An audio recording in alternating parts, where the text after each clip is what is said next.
The night was supposed to be about her, her laughter, her friends, her big day.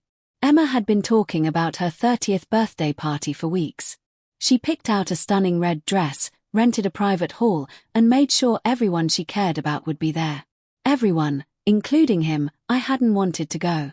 Something inside me told me that being there would hurt. But she begged, saying, "Please, it wouldn't be the same without you." So, I went. I smiled for the pictures, held her waist when others were watching, and pretended everything was fine. But the truth was, I already knew. I knew who she'd been seeing behind my back. I knew how many lies it had taken to build this illusion of a happy couple. And I knew that tonight would be the last time I'd ever play the fool. I stood near the bar, watching her glow under the warm lights. She looked beautiful, radiant, confident, the life of her own celebration. People toasted her, laughed with her, and I stood quietly in the corner, a silent observer of a performance she'd perfected. Every laugh, every glance felt rehearsed, but she didn't realize I was watching more than her smile. I was watching her eyes, and every time they darted toward the tall man near the cake table, my chest tightened. His name was Dylan, her co-worker. She'd mentioned him casually months ago. Too casually. The same Dylan whose name showed up on her call log at midnight. The same Dylan who had texted her, "Miss you," the night she claimed she was working late. As she mingled, she finally noticed me standing alone. Her heels clicked across the floor and she gave me that practice grin. "Why are you so quiet tonight?" she teased, leaning close so only I could hear. I looked at her, really looked, at the woman I once thought I'd spend forever with. The woman who had no idea that forever had already ended. I took a sip of my drink, leaned in slightly, and said softly, "Because I know who you slept with." Her smile froze mid-laugh. For a moment, the music, the chatter, the laughter, it all vanished. She blinked, her face paling as her eyes flicked toward Dylan before darting back to me. Her hand trembled slightly as she whispered, What are you talking about?" I didn't raise my voice. I didn't need to. "You know exactly what I'm talking about," I said. "Hotel Grand View, room 214 last Saturday." I watched as her entire body stiffened. She tried to mask it, but the shock hit her too fast. Her lips parted as if to deny it, but no words came. Dylan, standing across the room, had gone pale, too. Our eyes met for a fraction of a second, enough to confirm everything I already knew. Emma swallowed hard, trying to regain her composure. "Let's not do this here," she whispered, forcing a shaky smile for anyone watching.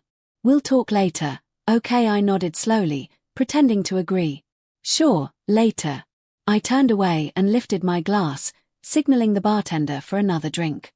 The people around us continued laughing, clueless that her perfect night had just cracked wide open. 10 minutes later, she followed me out to the balcony, her voice trembling. "Jake, please, it's not what you think." I turned toward her with a hollow laugh. "Really, because I think you lied to me, cheated on me, and brought him to your birthday party." Tears welled up in her eyes as she said, "It was a mistake. It didn't mean anything." I set my glass down. "Then why did you lie about working late? Why did you delete your messages? Why did he call you baby in a voicemail?" I wasn't supposed to hear. Her shoulders shook, but I didn't feel pity, just exhaustion. "Please don't do this here," she begged. "Let's go home and talk. I'll explain everything." I smiled bitterly. "There's nothing to explain, Emma. You made your choice. Tonight's just me finally accepting it." I started to walk away, but she grabbed my arm. "Jake, please," she whispered. "Don't ruin this night." I turned back, meeting her tearful eyes. "You already did." Inside, people were starting to notice the tension. Dylan looked like he wanted to disappear. Emma wiped her eyes, forcing a smile as she walked back in, pretending everything was fine. But her hands wouldn't stop shaking. She cut the cake with trembling fingers, avoiding my gaze. And every picture taken that night captured the moment her world began to fall apart, though no one else knew it yet. When the party ended, I didn't follow her home. I left my wedding ring on the bar counter next to her half-empty glass of champagne. I walked out into the cold night, free for the first time in years. My phone buzzed endlessly. Calls, texts, apologies. I ignored them all.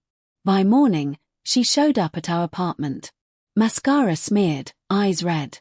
"Jake, please. We can fix this," she cried. I opened the door just enough for her to see the packed suitcase behind me.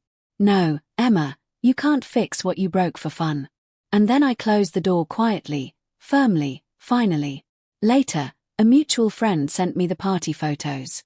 In one of them, Emma's laughing with Dylan beside her, pretending the world hadn't just ended. I deleted them all except one. The photo of me standing in the corner, silent with a half smile that said everything. Because sometimes silence isn't weakness. It's the calm before you walk away for.